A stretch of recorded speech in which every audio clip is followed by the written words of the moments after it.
গ্রামের এক ছোট ছেলে। সে খুবই সাদাসিধে, সরল এবং দয়ালু। গ্রামের মানুষ সবাই তাকে ভালোবাসতো। আয়ান প্রতিদিন বাজারে যেতে ভালোবাসতো, ছোট ছোট কাজ করতে আর মানুষের সাহায্য করতে। একদিন সকালে আয়ান যখন বাজারের পথে যাচ্ছিল, তার কাছে ছিল মাত্র 10 টাকা। হঠাৎ সে দেখল রাস্তার ধারে একটি বৃদ্ধ মহিলা বসে আছেন। তিনি খুবই দুর্বল এবং ক্ষুধার্ত লাগছিল।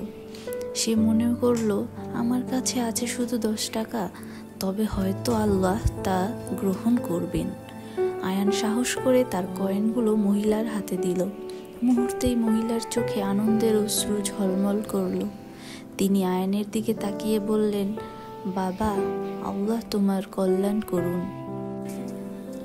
আয়ান বুঝতে পারল, সাহায্যের ছোট দানও আল্লাহর কাছে বড় হতে পারে।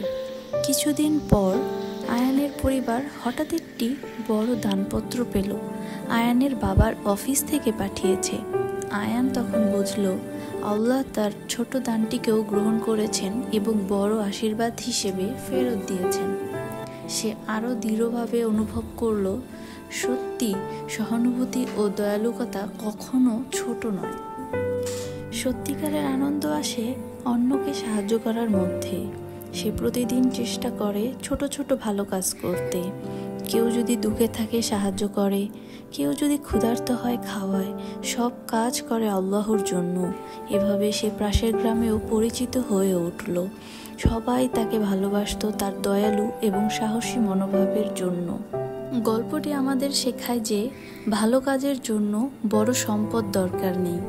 আপনার ছোট চেষ্টা, আপনার ছোট দান আল্লাহর চোখে বড় হতে পারে।